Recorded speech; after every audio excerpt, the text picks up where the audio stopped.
Assalamualaikum warahmatullahi wabarakatuh. Perkenalkan, saya Sofiatul Mukromiyah dengan nomor pokok mahasiswa 212121006 dari kelas 2A.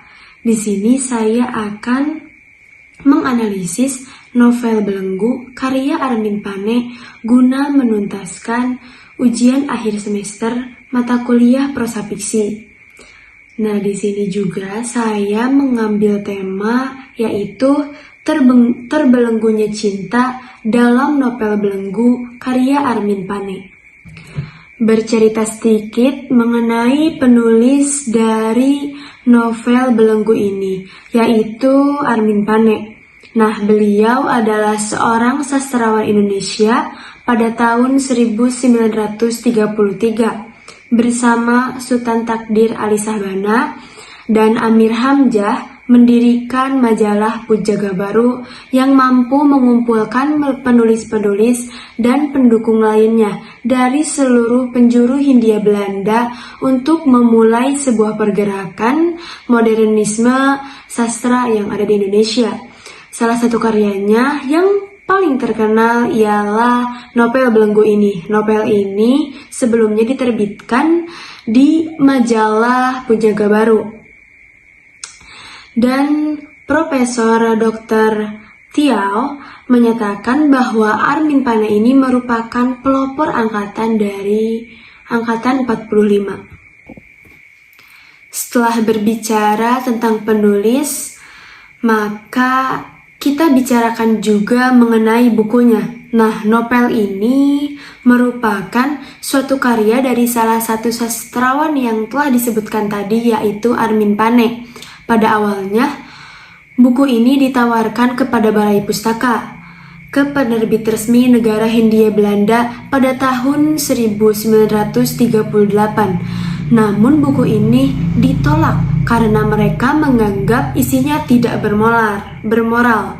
Novel ini kemudian diambil oleh majalah Pujangga Baru yang mana Armin telah membantu mendirikannya pada tahun 1933 dan diterbitkan dalam bentuk serial dari bulan April sampai bulan Juni tahun 1940. Nah, novel ini merupakan satu-satunya novel yang diterbitkan di majalah tersebut dan merupakan novel psikologis pertama di Indonesia. Berbeda dari penulis novel Pujangga Baru lainnya, Armin tidak menggunakan banyak peribahasa, namun dia lebih menekankan penggunaan simile dan juga membatasi penggunaan bahasa Belanda yang murni karena hal itu akan memungkinkan bagi para pembaca sulit memahami dari isi bacaan.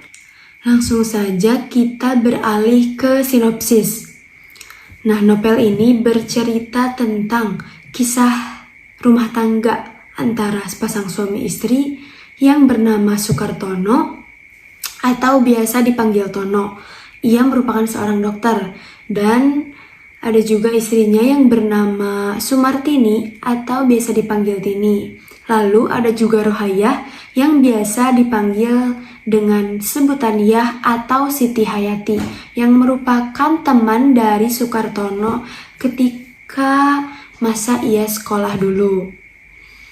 Sayang sekali kehidupan rumah tangga antara Tono dan juga Tini tidak semulus yang diharapkan karena mereka menikah bukan didasari dengan rasa cinta.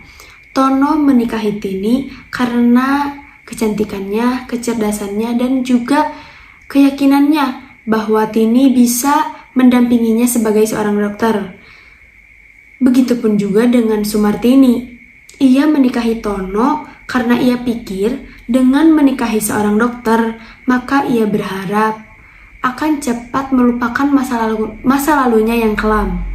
Dalam kehidupan rumah tangganya, mereka tidak mampu berkomunikasi dengan baik, sehingga tidak bisa berbicara dan juga bertukar pikiran satu sama lain.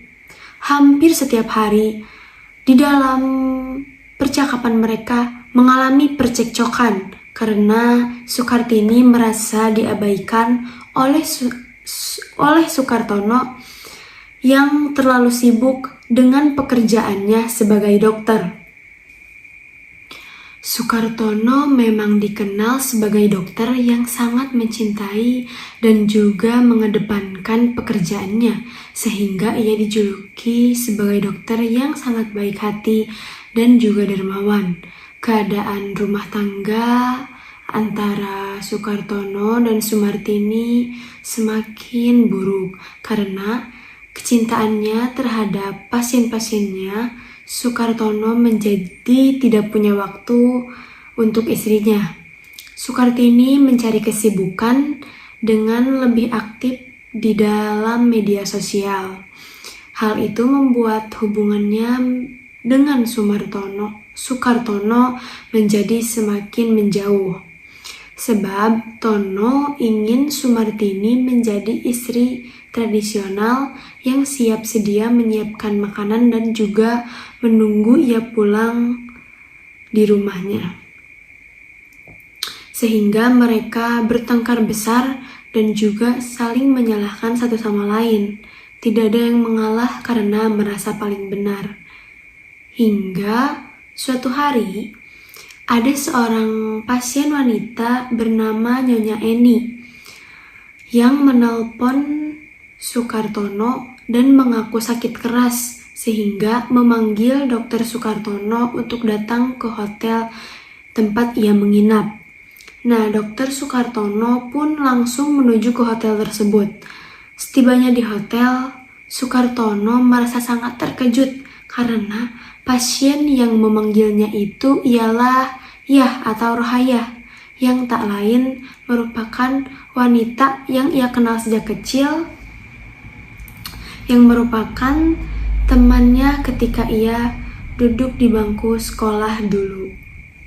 Sebenarnya, Rohayah sudah menaruh rasa cinta kepada dokter Sukartono sejak dulu. Ia bercerita kejadian pilu yang ia alami. Rohayah mengalami nasib yang sangat pilu karena orang tuanya meninggal. Lalu ia dijodohkan dengan laki-laki yang tidak ia cintai. Dan akhirnya ia menjadi gundik Belanda, lalu menjadi seorang wanita malam atau tunasusila.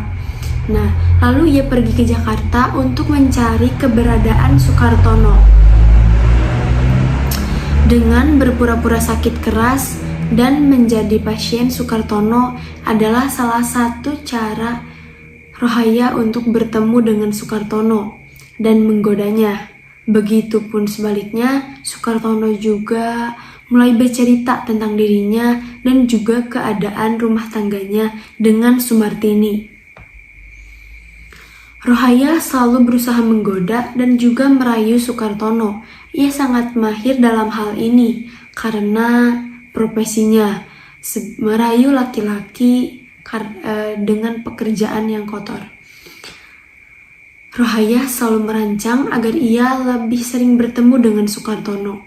Mereka sering bertemu di hotel tempat Rohayah tinggal.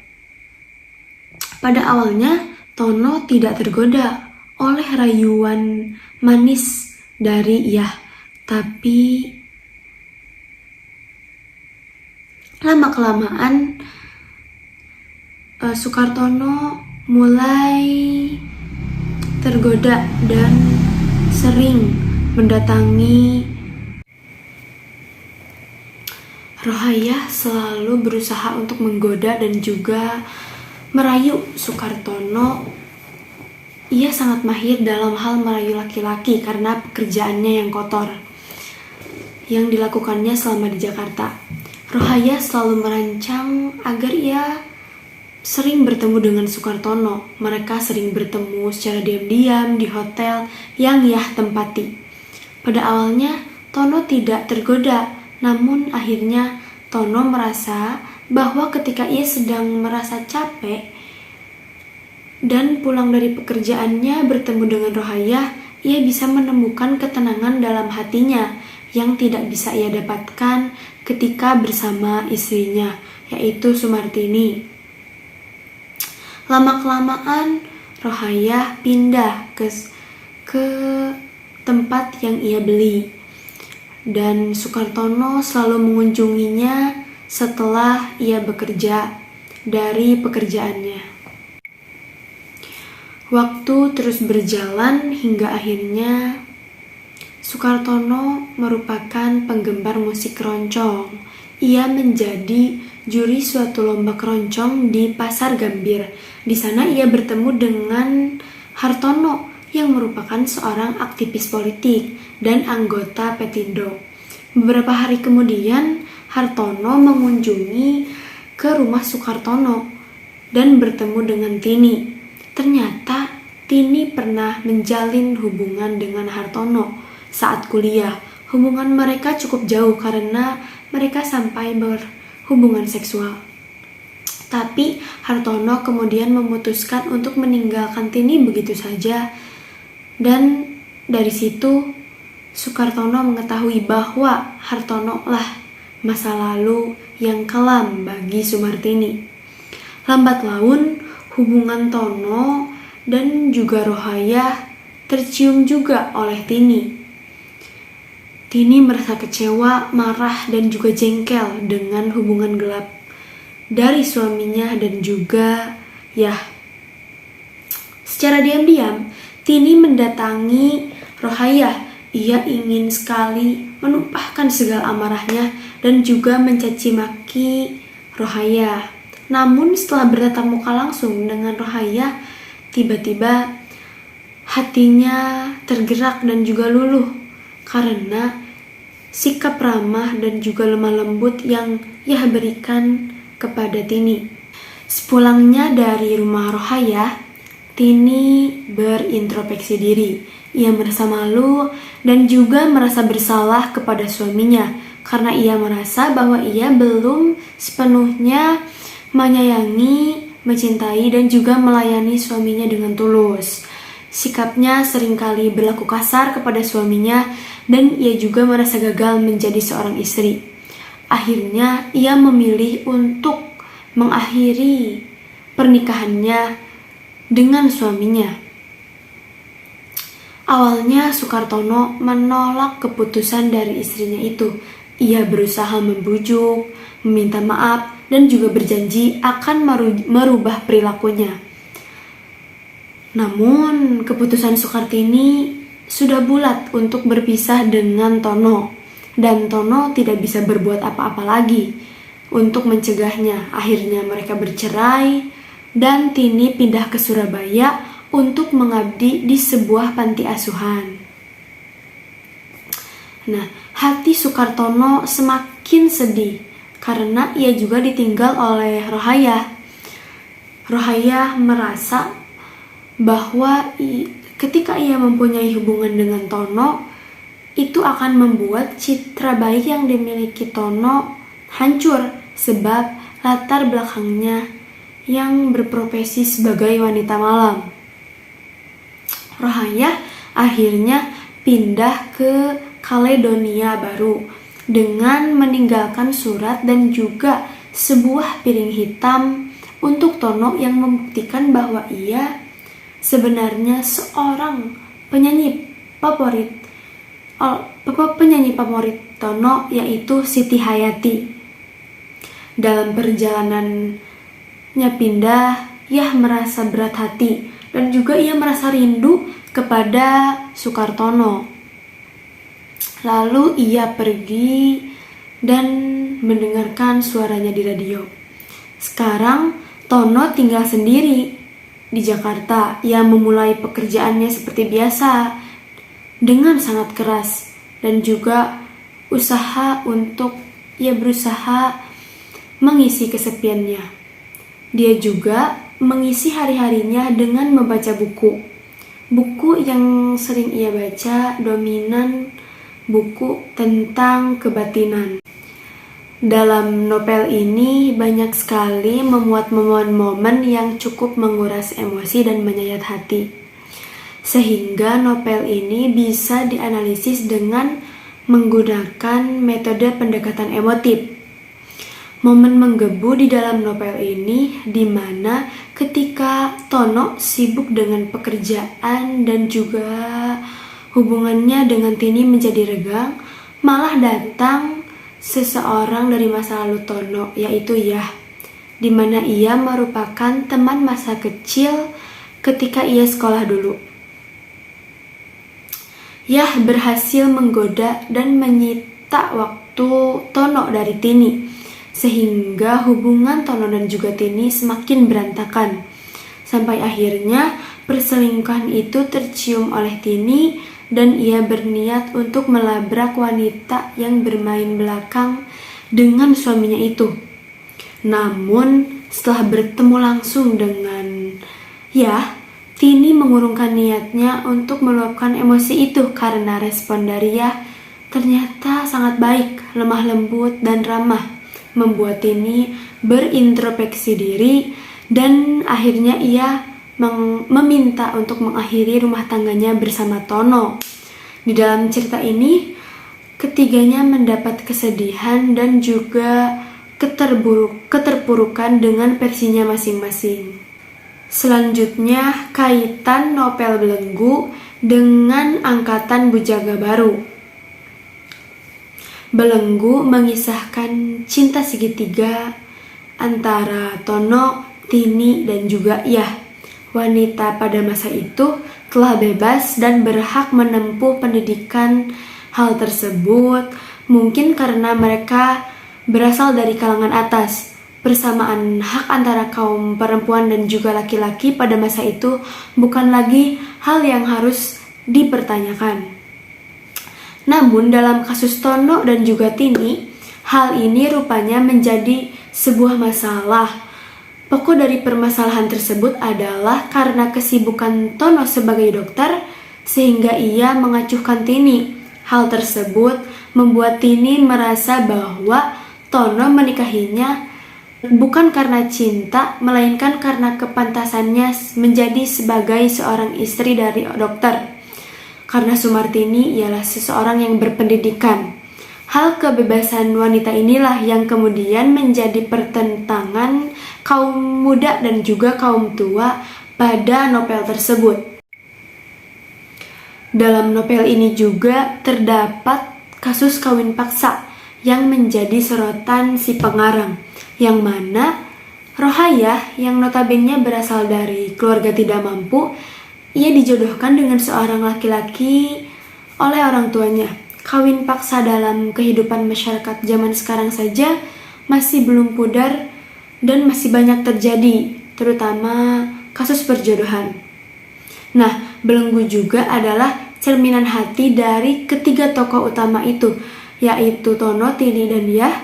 Pengarang menampilkan tokoh-tokoh yang terbelenggu oleh keadaan sosial masyarakat selain terbelenggu oleh cinta. Beberapa sastrawan lainnya juga menganggap bahwa karya Armin ini ialah sebuah karya yang realisme dan kebarat-baratan. Jika kita melirik lagi ke cerita kawin paksa antara Yah dan suaminya, para pembaca akan berasumsi bahwa pengarang tidak sepakat dengan budaya kawin paksa, karena Armin menganggap bahwa kawin paksa ini akan merugikan beberapa orang dan penderitaan bagi sebagian pihak. Ini juga sebagai gambaran bahwa penulis ingin melepaskan bahwa perjodohan ini yang masih melekat di antara masyarakat yang menyebabkan kerugian di sebagian pihak.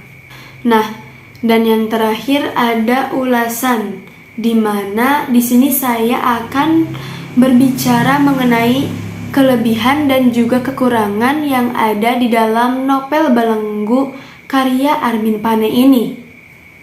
Untuk kelebihan, yang pertama, ketika membaca buku ini, pembaca seperti menjelajah ke alam pemikiran yang luas dengan imajinasi yang dimiliki. Yang kedua, cerita yang dimuat dalam novel ini sangat menarik. dan tentunya berbeda dari karya angkatan pujangga baru lainnya, karena pada novel ini mengutamakan konflik psikis tokoh. Oleh karena itu, novel ini merupakan salah satu novel psikologis pertama di Indonesia. Yang ketiga, novel ini menuntut pembaca untuk lebih aktif dalam berpikir dan membuat pembaca mengembangkan imajinasinya sendiri, karena aspek cerita tidak semuanya tergamblangkan dengan jelas. Yang terakhir, pada novel ini pengarang juga mampu membahas tema yang sesuai dengan kenyataan sosial dan benar-benar mencerminkan permasalahan yang dihadapi oleh orang Indonesia yang berpendidikan tinggi saat menghadapi kebudayaan yang masih tradisional. Selain kelebihan, ada juga kekurangan yang terdapat dalam novel ini. Yang pertama, pemikiran pengarang yang sangat tinggi ini menjadi suatu kelebihan, namun juga menjadi salah satu kekurangan untuk para pembaca yang masih awam, terkhususnya bagi para pelajar yang masih menyukai buku yang bahasanya lebih sederhana dan isi dari ceritanya ini lebih ringan. Yang kedua, ketika membaca buku ini, kita akan sedikit terganggu dan juga kebingungan karena alur dalam cerita novel ini melompat-lompat antara masa sekarang dan juga masa lampau. Dan yang terakhir, yang ketiga, dialog dan monolog terjadi secara bersamaan. Hal ini bisa sangat dimaklumi karena ceritanya terjadi pada tahun 40-an yang mana Indonesia saat itu belum berkembang secara pesat. Seperti yang dikatakan oleh pengarang bahwa buku ini cocok bagi mereka yang mempelajari sejarah perkembangan bahasa Indonesia. Di samping itu, walaupun terdapat kekurangan maupun kesulitan ketika membaca buku ini, isi dari pemikiran dan juga pelajaran yang terkandung dalam buku ini sangat mampu menutupi kekurangan yang terdapat dalam buku ini, sehingga buku ini sangat menarik dan juga sangat bagus untuk dibaca. Sekian dari saya, mohon maaf apabila ada perkataan yang menyinggung ataupun perkataan yang tidak senonoh untuk saya katakan. Mohon maaf atas segala kekurangan yang sudah saya lakukan. Kekurangan itu hanyalah dari saya dan kesempurnaan hanyalah milik Allah Subhanahu wa Ta'ala. Terima kasih. Wassalamualaikum warahmatullahi wabarakatuh.